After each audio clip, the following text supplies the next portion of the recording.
Co-presented by Vimal. बोलो जुबान केसरी. Petrol पंपावर आता वाळूच्या डंपर विरोधात कॅन घेऊन आलेल्या शेतकऱ्यांचा संताप उसळून येतोय.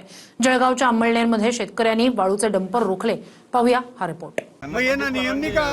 कलेक्टर यांना आदेश देत नाही का? फक्त कॅन भरायला कलेक्टर आदेश देतो, हे तहसीलदार मला सांगतात.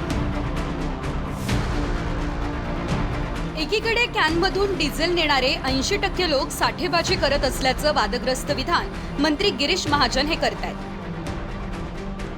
दुसरीकडे जळगाव जिल्ह्यातच वाळूचे ट्रॅक्टर बिल्डर ठेकेदारांच्या डंपर्सना डिझेल मिळत असल्यानं शेतकरी संतप्त झालेत.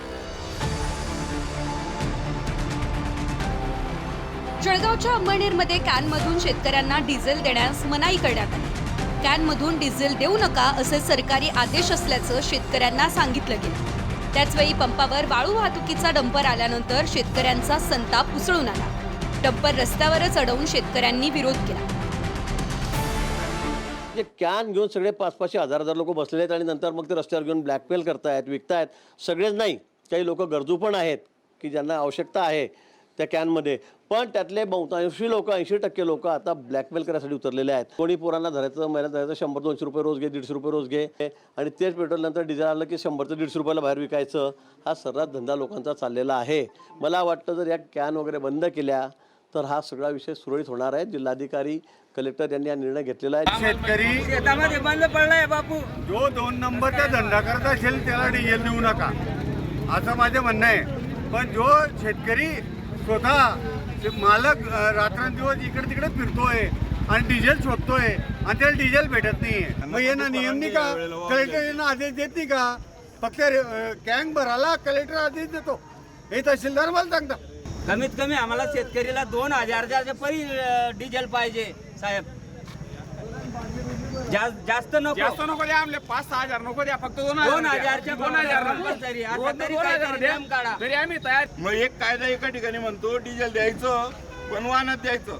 मग या वेळेला कुठल्या पद्धतीने कुठल्या कायद्याने गौण कणिक घेऊन जातोय? रेती किती घेऊन जात आहे त्याच्याशी काही घेणं देणं नाही. जर आम्हाला कायदा असेल ही बेकायदेशीर घेऊन जात आहे म्हणून आम्ही अडवलं. मग हे कलेक्टरला दिसत नाही का? कलेक्टर आम्हाला शेतकऱ्यांच्या डिझेल कॅनवर ऑब्जेक्शन घेत असेल, मग हे बेकायदेशीर नाही का? म्हणून आम्ही अडवलं. हे काय शेती मशागत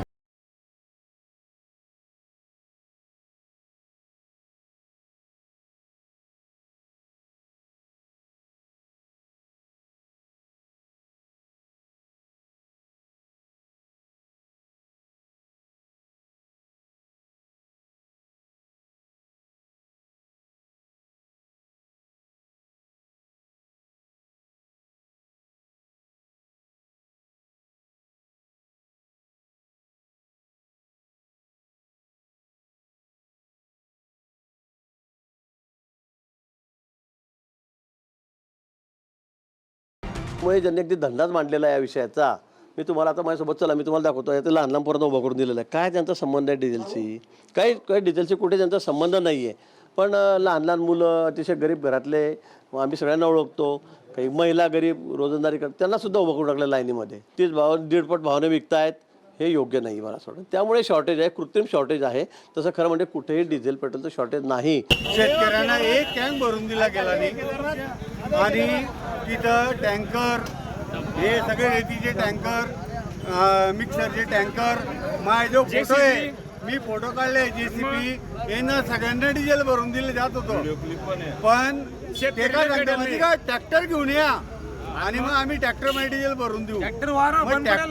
ते ट्रॅक्टर रात्रभर चालतात. कारण आता हा शेतकऱ्यांचा हंगामाचा दिवस आहे. कॅनमध्ये सुद्धा त्याला डिझेल दिलं पाहिजे. त्यामध्ये अतिरिक्त जास्त डिझेल आता शेतकऱ्यांच्या ट्रॅक्टरच्या नावानं आरक्षित केलं पाहिजे.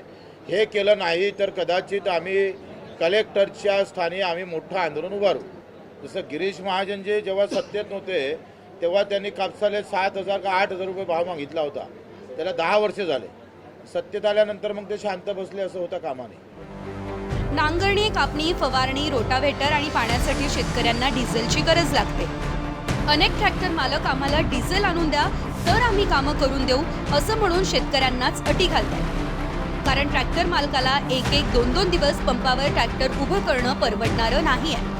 ज्या शेतकऱ्यांना डिझेल पंपासाठी इंधन हवंय ते शेतकरी डिझेल मशीन पंपावर कसं आणणार? त्यामुळे आधीपासूनच शेती कामासाठी डिझेल कॅनद्वारेच नेलं जातं. मात्र रांगेतील कॅनवाल्यांमध्ये मंत्री महाजनांना 80% लोक ब्लॅकमेलर दिसतायत.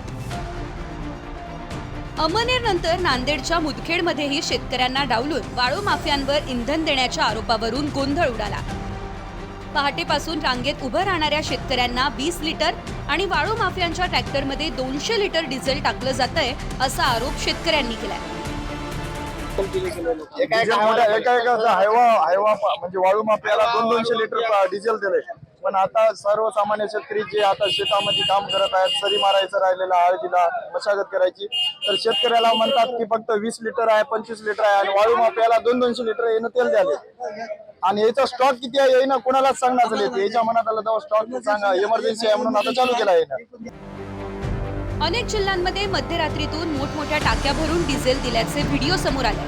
त्यावरूनही नेमकी साठेबाजी करतय कोण? जर डिझेल नाही तर पंप सुरू कशासाठी आहे?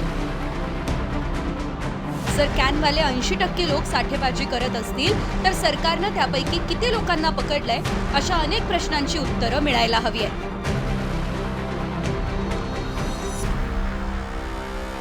25% मागणी जास्त झालेली आहे.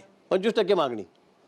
आता कसं काय एवढं पेट्रोल डिझेल कसं काय लागतं आहे? पेट्रोल डिझेलची कुठेही समस्या नाही, मी आपल्याला सांगतो खरं म्हणजे. फक्त जे सगळे ड्रम घेऊन सगळे लोक 2-2, 5-5 हजार बसलेले आहेत. त्यातले बहुतांशी लोक 80% लोक आता ब्लॅकमेल करण्यासाठी उतरलेले आहेत. पेट्रोल आणि डिझेल घेण्यासाठी एखाद्या भिकाऱ्यासारखं आपल्याला लाईनीत उभं राहावं लागतं. आणि हे नेते काय म्हणतात? आमचे शेतकरी, या महाराष्ट्राचे स्वाभिमानी शेतकरी काय करतायत? डिझेल घेऊन काळा बाजार करतायत. अहो, जो नेता म्हणला महाजन साहेब, तुम्हाला कदाचित या जिल्ह्याचे पालकमंत्री समजत असाल, पण तुम्ही किती काळा बाजार केलाय हे पुढच्या काही दिवसामध्ये मीच त्या ठिकाणी, आम्ही सर्वजण मिळून त्या ठिकाणी बाहेर काढणार आहोत. तर तुम्हाला या महाराष्ट्रामध्ये फिरणं सुद्धा अवघड होईल. ही गोष्ट त्या ठिकाणी याद ठेवली पाहिजे.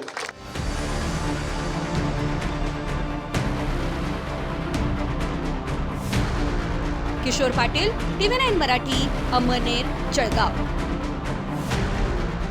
Co-presented by Vimal. बोलो जुबां केसरी.